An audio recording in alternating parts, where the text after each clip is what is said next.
Hey guys, welcome back. So in this video I'm going to show you how to insert image in Onshape. So let's get straight into it.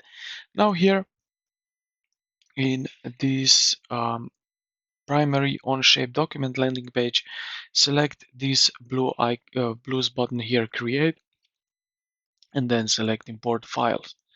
Alright, so from your system select image. So I have it right here. When you import it, you will see it right here in the bottom menu. If you don't see that, try again to import uh, again.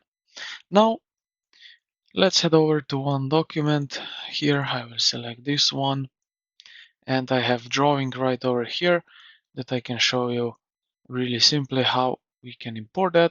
So in drawing tab, we have here at the top toolbar, here at the end insert image. Pretty simple.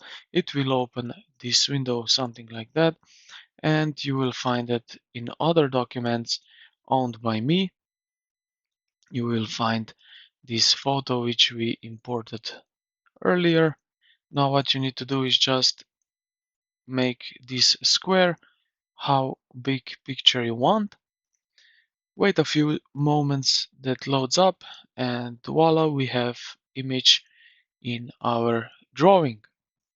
So now if we go to part studio right here, so where we creating the models, what we need to do is select sketch and then right click on it, edit, and now you will see that this top toolbar here changes. Now let's go here to this DXF icon and click on this arrow which is showing down, and you will see insert image. And as before, we can select here image which we imported earlier. And yeah, this is pretty much it. Like that, as you can see now, we have image right over here. And yeah, I hope this video helped you out. If it did, consider to like the video and subscribe to the channel. Thank you for watching, and I will see you in the next